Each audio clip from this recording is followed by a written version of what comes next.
Finally MCU की fantastic four movie release हो गई है एंड इसने एमसीयू फैंस को वही दिन याद दिला दिए जो पहले हुआ करते थे। जब फैंस थिएटर में तो पूरी मूवी को एंजॉय करते ही थे, बट इसके अलावा मूवी के एंड में अगर फ्यूचर को टीज करता हुआ कोई पोस्ट कैरी सीन दिख जाए तो थिएटर्स में भारी शोर मच जाता था। नौ काफी समय बाद फैंस को एक ऐसा ही मोमेंट देखने को मिला है, क्योंकि फैंटास्टिक फोर फर्स्ट एप्स का पोस्ट कैरी सीन फ्यूचर के लिए काफी बड़े हिंट देता है। सो इस वीडियो में हम इस मूवी के पोस्ट कैरी सीन्स को एनालाइज करते हुए ये देखेंगे कि फ्यूचर में हमें क्या क्या देखने को मिल सकता है। और हाँ, बिफोर वी कंटिन्यू, मेरी आपसे ये रिक्वेस्ट है कि प्लीज़ चैनल को सब्सक्राइब जरूर कर लो, क्योंकि ऐसा करने पर आपको मिलती रहेंगी ऐसी ही इंटरेस्टिंग वीडियोस। ऑलराइट, सबसे पहले बात करते हैं पहले पोस्ट कैरी सीन की, जो मूवी के खत्म होने के तुरंत बाद आता है। हम इस समय तक देख चुके होते हैं कि फैंटास्टिक फोर ने अर्थ को गैलेक्टस से बचा लिया होता है। उन्होंने सब कुछ फिर से बना लिया है एंड लोगों के बीच उनकी रिस्पेक्ट भी वापस आ चुकी है। इसके ठीक बाद ही पहला पोस्ट क्रेडिट सीन आता है, जिसमें हम 4 महीने आगे चले जाते हैं। हम देखते हैं कि रीड और सू का बेटा फ्रैंकलिन रिचर्ड्स अब थोड़ा बड़ा हो चुका है। वो एक किताब पढ़ रहा है और एक नॉर्मल बच्चे की तरह बिहेव कर रहा है। इसके बाद सू उठकर दूसरी किताब लाने जाती है, लेकिन तभी कुछ ऐसा होता है जो उसका ध्यान खींचता है। जब वो वापस फ्रैंकलिन की तरफ आने लगती है तो हम देखते हैं कि डॉक्टर डूम फ्रैंकलिन के साथ बैठा हुआ है। उसका चेहरा तो नहीं दिखाया जाता, लेकिन उसके हाथ में उसका आइकॉनिक हेलमेट जरूर दिखता है। एंड इसके बाद हम देखते हैं कि फ्रैंकलिन डॉक्टर डूम की ओर ऊपर देखता है। सो इस सीन ने काफी सारे सवाल खड़े कर दिए हैं। सबसे पहले डूम का जो हेलमेट दिखाया गया है वो एकदम रेट्रो स्टाइल का है। इससे ये अंदाजा हो जाता है कि डॉक्टर डूम भी इसी यूनिवर्स से है।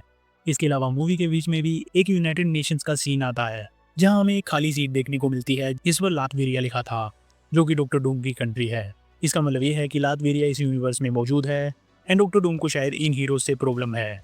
इसके अलावा बहुत सारे ऑनलाइन फैंस का मानना ये है कि डॉक्टर डूम फ्रैंकलिन में इसीलिए इंटरेस्ट ले रहा है क्योंकि ये मल्टीवर्सल क्राइसिस से जुड़ा हुआ है। तो इससे यही लगता है कि डॉक्टर डूम को भी फ्रैंकलिन में कोई कॉस्मिक सॉल्यूशन नजर आ रहा है। मे भी डॉक्टर डूम को ये लग रहा हो कि फ्रैंकलिन ही रियलिटी को कोलैप्स होने से रोक सकता है। कॉमिक्स में विक्टर और रीड रिचर्ड्स एक साथ ही कॉलेज में पढ़ते थे। दोनों राइवल्स थे। रीड, सू, बेन और जॉनी पहले से ही दोस्त थे एंड डूम लातवेरिया से आया था। उसकी माँ सिंथिया वॉन डूम ने एक समय मेफिस्टो के साथ डील की थी ताकि वो अपने देश के राजा को गिरा सके, लेकिन उसकी सोल पर मेफिस्टो ने कब्जा कर लिया। विक्टर ने साइंस और मैजिक दोनों से उसे बचाने की कोशिश भी की।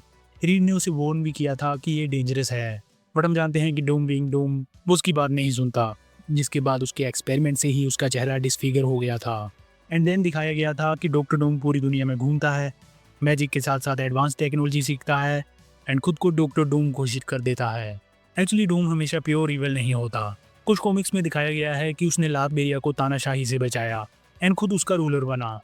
लोग उसे एक डिक्टेटर जरूर मानते हैं, बट अंडर हिज रूल देश में काफ़ी प्रोग्रेस और पीस भी हुई।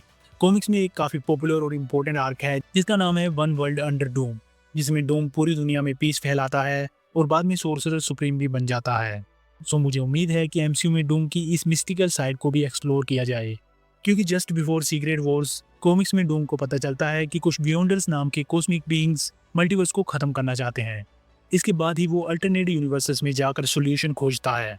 ऐसा हो सकता है कि आने वाली मूवीज में इस कॉस्मिक की का रोल शायद फ्रैंकलिन रिचर्ड्स निभाएगा, जो कॉमिक्स में एक ओमेगा लेवल म्यूटेंट है और नए यूनिवर्सेस बना सकता है। कॉमिक्स में फ्रैंकलिन की मदद उसकी बहन वलेरिया करती है, जो डूम को एक तरह से अंकल की तरह देखती है एंड साइंस के सब्जेक्ट पर उससे बात भी करती है। डूम फ्रैंकलिन की पावर को मानता है एंड उसे कहता भी है कि वो पूरे यूनिवर्स का सबसे डेंजरस बीइंग है। कभी कभी ऐसा भी होता है कि डूम फ्रैंकलिन की पावर्स को अपने प्लान में यूज करता है। कॉमिक्स में ऐसा भी दिखाया गया है कि डॉक्टर डूम वेलेरिया का गॉडफादर भी बनता है और रीड एंड सू के साथ एक वर्किंग रिलेशनशिप बना लेता है ताकि शांति बनी रहे। मूवीज में कहानी अभी इतनी आगे नहीं जाएगी। अभी हमें ये भी नहीं पता कि ये डॉक्टर डूम इसी यूनिवर्स से है या फिर किसी अल्टरनेट यूनिवर्स से, लेकिन पोस्ट क्रेडिट सीन ये जरूर बताता है कि मे बी ये इसी यूनिवर्स से है।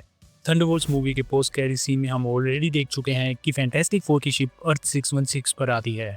सभी लोग यही एक्सपेक्ट कर रहे हैं कि इस शिप में पूरी फैंटास्टिक फोर टीम होगी, बट आई थिंक ऐसा भी हो सकता है कि डॉक्टर डूम शायद फ्रैंकलिन रिचर्ड्स को लेकर इस शिप में आ रहा हो, एक विलन की तरह नहीं बल्कि एक ऐसे इंसान की तरह जो दुनिया को बचाने के लिए मदद मांग रहा है। डॉक्टर डूम शायद रीड की स्पेसशिप को इस्तेमाल इसीलिए कर रहा है क्योंकि ये स्पेस एंड मल्टीवर्स दोनों में ट्रैवल कर सकती है। अर्थ 616 में पहुंचने के बाद वो शायद खुद को एक हेल्पफुल इंसान दिखाए, जिसका चेहरा बिल्कुल टोनी स्टार्क जैसा दिखता है, और इससे ही वो अवेंजर्स का भरोसा भी जीत लेगा। लेकिन शायद वो बाद में अपने डार्क प्लान को भी रिवील करेगा, जो शायद होगा रियलिटी को बचाने के लिए बाकी सभी रियलिटीज को मिटा देना। एंड अगर किसी के पास रियलिटी को रीशेप करने की पावर है तो वो है फ्रैंकलिन रिचर्ड्स। डूम इसे जरूर इस्तेमाल करना चाहेगा या फिर इसकी पावर्स की कॉपी बनाकर इसे रेप्लिकेट करना चाहेगा। कॉमिक्स की बात करें तो सेलेस्टियल्स जैसे गॉड लाइक बीइंग्स भी फ्रैंकलिन रिचर्ड्स की रिस्पेक्ट करते हैं। एक्चुअली गैलेक्टस और फ्रैंकलिन कॉस्मिक बैलेंस का सिंबल है, एक लाइफ क्रिएटर है और एक डिस्ट्रॉयर। कुछ कॉमिक्स में फ्रैंकलिन थोड़े समय के लिए गैलेक्टस की जगह लेता है, जहां उसे एगथा हार्कनेस प्रोटेक्ट करती है। एमसीयू में ऐसा लग रहा है कि शायद एगथा की जगह हर्बी नाम का फ्रेंडली रोबोट इसका केयर टेकर होगा। जहां बात रही एगथा की, तो एमसीयू में वो वोंडा और उसके बेटे बिली पर फोकस कर रही है, जो अपनी माँ की तरह ही रियलिटी को मैनिपुलेट कर सकता है। इसके अलावा काफ़ी थ्योरीज हैं कि वोंडा भी अवेंजर्स डूम्सडे में लौट सकती है, क्योंकि कॉमिक्स में डूम वोंडा को भी मैनिपुलेट करता है। इसके अलावा कुछ और सवाल हैं जो इस सीन से उठते हैं।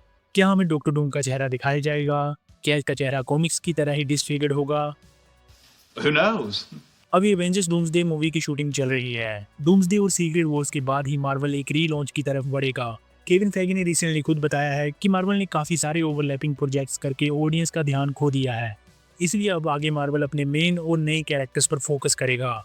The fantastic four first steps में एक सेकंड पोस्ट क्रेडिट सीन भी है, जो कि एक फन नॉस्टैल्जिक नोड है पुरानी 60s के फैंटास्टिक फोर कार्टून को। इस यूनिवर्स में ये कार्टून एक टीवी शो के रूप में मौजूद है। इस सीन में हम कुछ एनिमेटेड क्लिप्स देखते हैं, जिसमें हमें मोलमैन और रेड गोस्ट अपने 3 एप्स के साथ दिखता है। इंटरेस्टिंग थिंग इज दैट कि जॉन माल्कोविच को इस मूवी के लिए रेड गोस्ट के रोल में कास्ट किया गया था, लेकिन बाद में उनके सीन्स काट दिए गए क्योंकि ये फाइनल वर्जन में फिट नहीं बैठ रहे थे। सो फैंटास्टिक फोर फर्स्ट स्टेप्स के साथ मार्वल के फेज 6 की शुरुआत हो चुकी है, एंड ऐसा लग रहा है कि हमें आगे जाकर काफ़ी एपिकनेस देखने को मिलेगी। So what do you think? Thunderbolts movie के एंड में देखिए इस शिप में कौन हो सकता है, डॉक्टर डूम या fantastic four? Let me know in the comments. और हाँ, इस मूवी का पूरा एनालिसिस और एंडिंग एक्सप्लेन की वीडियो मैं जल्द ही अपने चैनल पर डाल दूंगा, तो अगर आप उसे मिस नहीं करना चाहते देन प्लीज़ चैनल को सब्सक्राइब जरूर कर लेना। I will see you in the next one. पसंद आया लाइक करो, पसंद नहीं आया तो टेस्ट